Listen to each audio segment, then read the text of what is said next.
Here we are at the historic Hopewell Furnace in Elverson, Pennsylvania.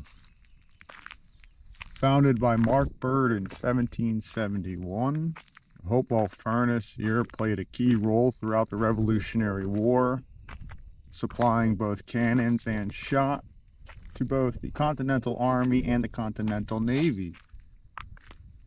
Mark Bird himself, son of William Bird, one of our more prominent ironmasters here in Pennsylvania. That would have been his mansion right there. Hopewell Furnace here did start out as a plantation. Has a pretty fascinating history actually in that regard. It started out as a plantation here under Mark Bird in 1771. By the end of the Revolutionary War, and then after a series of floods and fires here throughout the area, Hopewell Furnace under Mark Bird would be pretty much in financial ruin. The overexpansion of the furnace during the Revolutionary War brought on too much debt, and the lack of payment by the Continental Congress to cover his costs for that expansion saw to it that he had to auction off this property here by the late 18th century. And poetically enough, ironically enough, however you want to phrase it, Hopewell Furnace would be one of the first fully racially integrated furnaces by the 1830s in terms of free and fair pay. And throughout the Underground Railroad period, this site right here, this plantation, right, this former plantation under Mark Bird, would go on to house a number of slaves escaping slavery down there in the South by means of hiding out on the properties here. This is a 240-acre plantation, if I'm not mistaken. So this is quite a big property. So where we're heading down to right now is we're going to go ahead and look at the general store down there. And then I figure we'll go and take a look at the home of Mark Bird, and then everybody else here that would have owned this property would have stayed there after. So here we are at the Buckley and Brooke office and store. When this switched over from a plantation, the Buckley and Brooks family took over and they established here this company store. So back then it was very common for workers not to get paid in cash, but to get paid in company credits. That's why it's called a company store. This is where your office, your mail order, and any of your supplies, you would have come right here to this countertop to interact with the clerk to put in your order. Obviously, the clerk would have been operating back there. Looks like a small, potentially attic up there. We have our beautiful fireplace in the back. Obviously, it's an iron cast fireplace. Clock on the wall. Little nook area and some more of our iron cast pieces. This is the type of products that the Hopewell Furnace would have produced. Hopewell Furnace started out as a charcoal furnace, and it was always pretty much primarily a charcoal furnace.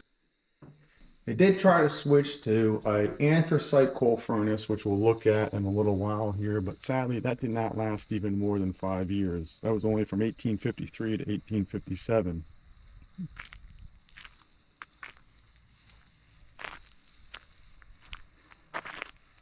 So now we're going to head here to the quarters.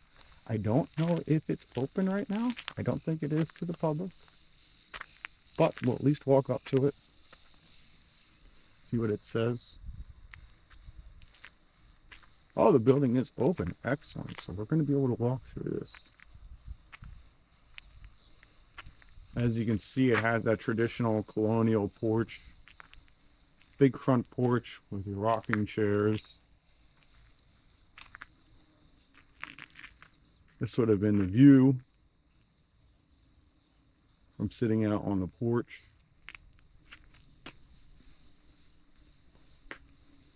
So let's take a look inside. I'm not going to talk inside if there's a whole bunch of people there because I never want to be that guy.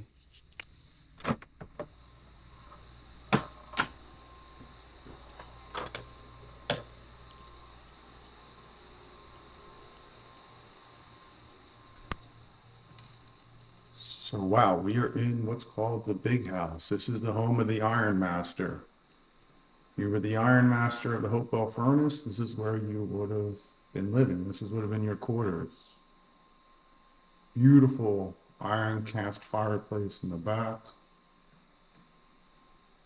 Place potentially for study. Pretty interesting to have the rocking horse back there, but kids gotta play somewhere, right? That old map, wow, that map is incredible.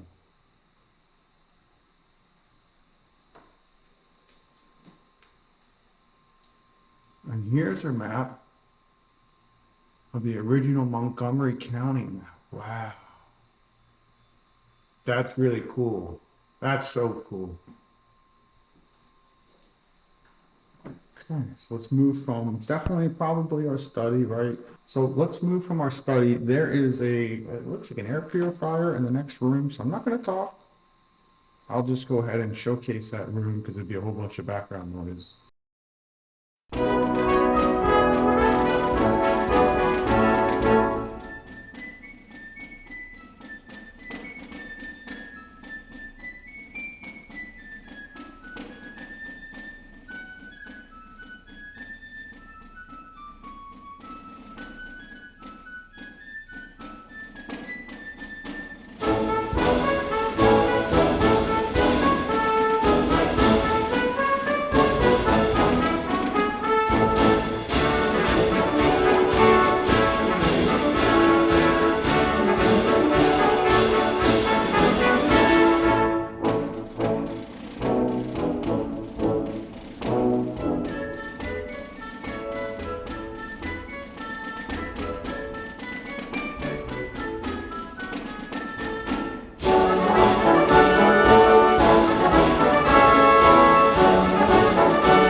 Okay, so now here we are.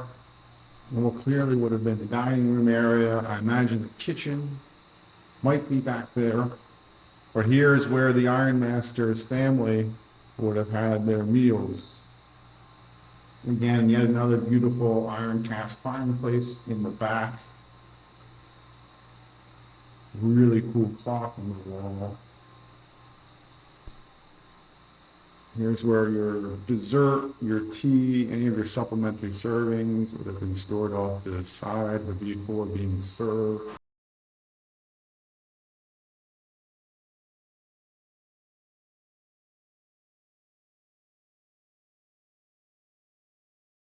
Wow, look how wide that door is. That would be great for moving in and out.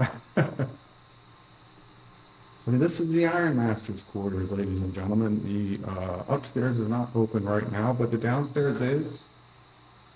If you can, definitely would encourage everybody to come and check this place out at least once. So not only was Hopewell Furnace a furnace, but it was also a farm. And as you can see, this is absolutely gorgeous farmland.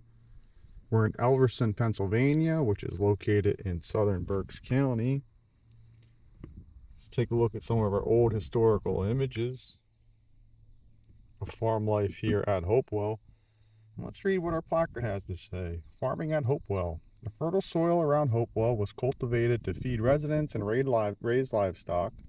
Wheat, oats, rye, corn, and potatoes were grown here. The company fattened butchered hogs, sheep, and cattle. Hello, big wasp. Don't sting me, please. I'll be cool, you be cool.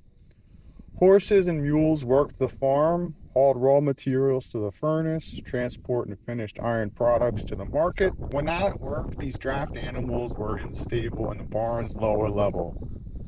The barn's upper level was once filled with hay, but now a variety of 19th century carriages, wagons, and sleighs are on display there. Hi again, man. Wow, what a beautiful part of the country. What a great shot of the Hopewell Furnace. This would have been the charcoal furnace right here. We're going to go take a look at that in just a bit.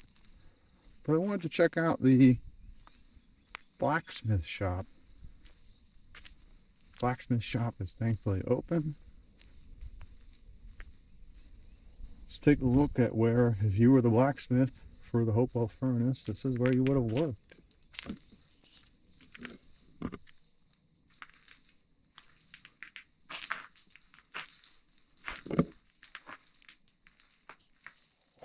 This is incredible.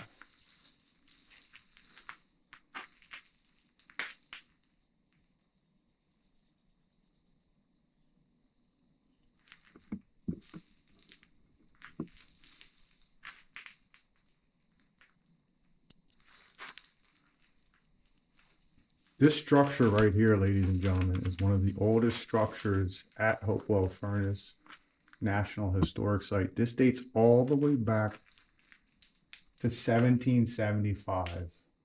We're talking about the Battle of Lexington and Concord is when this building was built.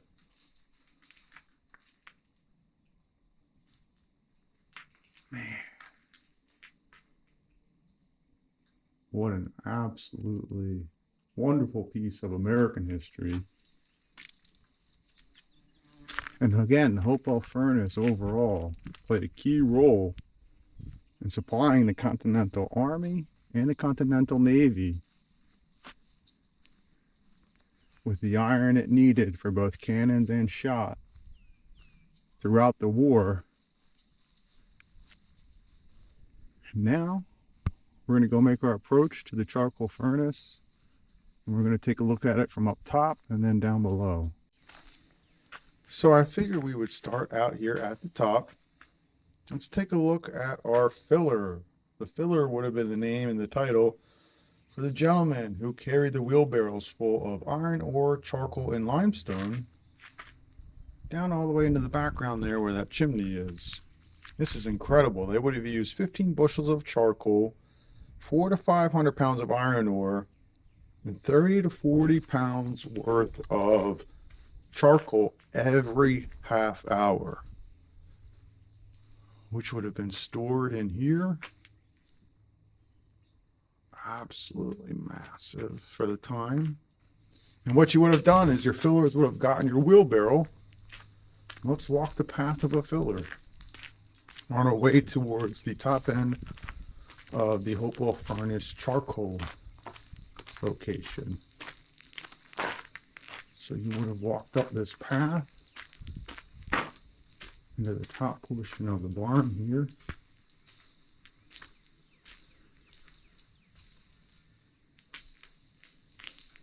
You can actually see the type of wheelbarrow they would have been using. The fillers with the front end opening to drop that mixture of charcoal, limestone, and iron ore right down the chimney chute here.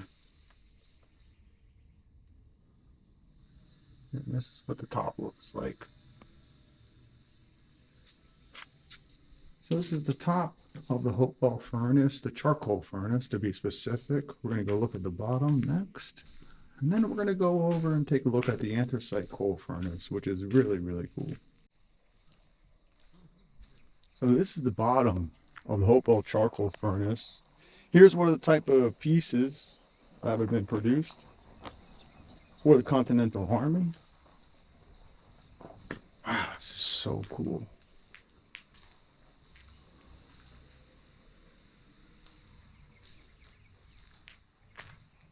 So as we just talked about, right upstairs is where you would have had your fillers supplying all of your limestone, charcoal, and iron ore. It would have come down that chimney chute. And the iron would have come out of there. And here are iron piglets. If you can see, it's kind of hard to see, but you see the way the one bar goes down and then the rest of the other bars come out? Looks like piglets, right, suckling on their mother. So that's why they're called iron piglets. And that's where the fresh iron would have come out before being molded into whatever type of product the customer and or the Continental Army or the Continental Navy needed.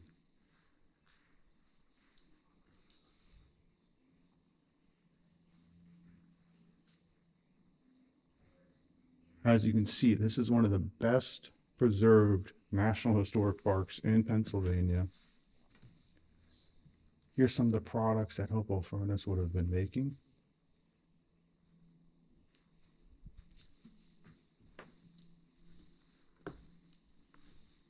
And let's talk about our pig iron production real quick. So casting pigs right? There's that image of it. And here's your iron coming down. And your columns there. Pig beds, as they were called. So the molten iron flowed from the furnace tap hole into the channels compressed in the sand in this floor. The cast iron's form became known as pigs, since it outlined a resemble of a sow nursing a litter of piglets. Once cooled, pig iron was sold to forges and foundries for further processing. During the furnace's last 40 years of operation, ending in 1883, Hopewell mainly produced rough iron bars. Prior to this period, Hopewell profited from the sale of furnace products such as stoves, pallets, hollowware, weights, and other molded items. So here's a great display of what it would have looked like if you were working down there. Here's your pig beds, as they're called. And that's where the iron would have been before going on to further processing.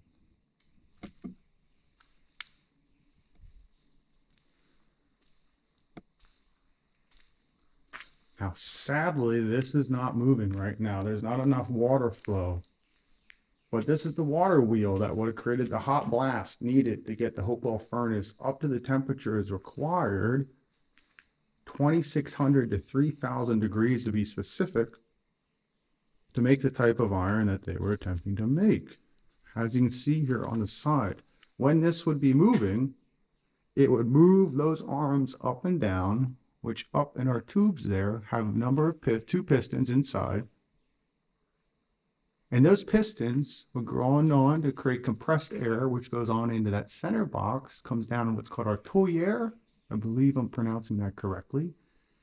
And the compressed air would come all the way down there, and it would be fed into the crucible. This is not the original water wheel. This is a 22-foot diameter. It replaced the 30-foot diameter water wheel that was here originally.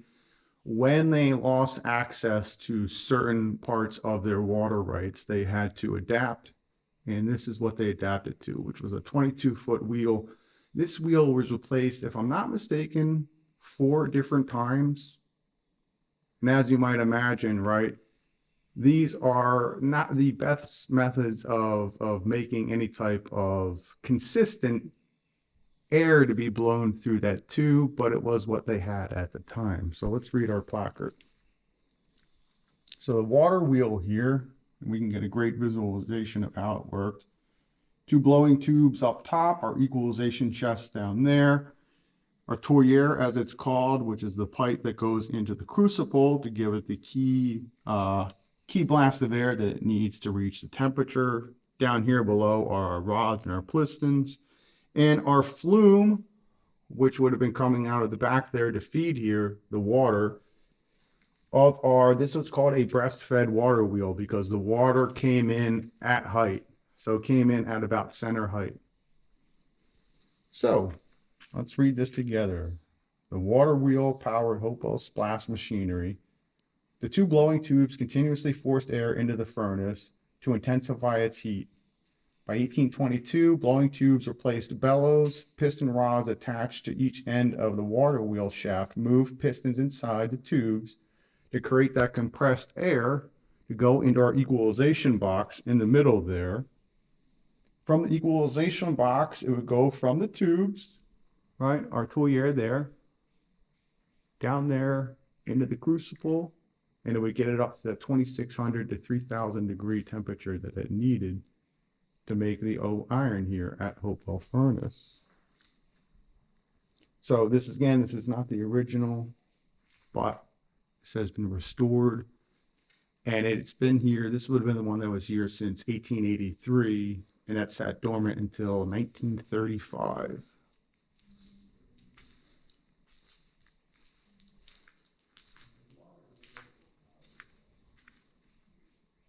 And what a great shot, right? Of the rod and piston on the side. We got our 2 tubs up top. So we'll have to come back. Hopefully there'll be some water flowing in next time we come back here. Now the last stop here on this virtual historic tour is the anthracite furnace. The anthracite furnace didn't even last 4 full years. While it was built in 1853, it would be shut down in 1857. Anthracite coal, as we can see here actually, was the new method of making iron. Cities like Bethlehem would go on to put Hopewell Furnace here out of commission by 1883. This was an attempt, though, by Hopewell Furnace to adapt, improvise, and overcome to the changing market demands, technological demands too, really. But sadly, they could not do it. So let's read our placard here, and then we'll go take a walk around the anthracite coal furnace. So in 1853, the Hopewell partners built this hot blast anthracite furnace here. This furnace did not need charcoal to burn, but used anthracite coal to smelt iron in an attempt to reduce fuel cost and increase iron production. Hopewell's anthracite furnace operated, though, less than 4 years. By 1857, the furnace machinery that we see here, that would have been in here in this specific furnace, was moved and installed down in a new furnace on the Schuylkill. And that actually details right there really why the Hopewell furnace went out of business. Its geographical location made the cost of hauling the coal all the way up here in rural southern Berks County economically unfeasible, right? That's what it says there at the end. So as I think I might have said here just in the beginning of this shot, is cities like Bethlehem, which were a lot closer to both rivers and rail lines, the iron producers there, by the time anthracite coal came in, had a huge leg up. And more rural furnaces like Hopewell, which even today, by Pennsylvania standards, southeastern Pennsylvania standards, it's still pretty rural out here. But look at this. This is such an important piece of American history, because the Hopewell furnace is overall such an important piece of the American history. Iron making in and of itself helped build the United States back then. Here's our trough, as we talked about down there in the bottom of the house. Here's where the iron would have come out into this locations. They're no longer here, but you would have had your iron piglets down here on the ground. And here's where your iron would have been produced. This is what's known as a salamander. What's really cool about this is this salamander has been here since 1857. It's been here since 1857. So about 4 years before the Civil War started is when this furnace here made its final last hot blast. This is the remaining salamander. I'm going to pan up so you guys can see just kind of how big this furnace is. Again, that's our trough. The hot iron would have flowed out that way into our pig beds. These are so big, I can actually duck down, come right under this. Wow. Okay, so what I'm going to do is I'm going to go silent for just a little bit, just so you can kind of get a first-hand walking tour through here yourself.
What a perfect way to wrap up this video here at the Anthracite coal furnace in Hopewell Furnace National Historic Park here in Elverson, Pennsylvania.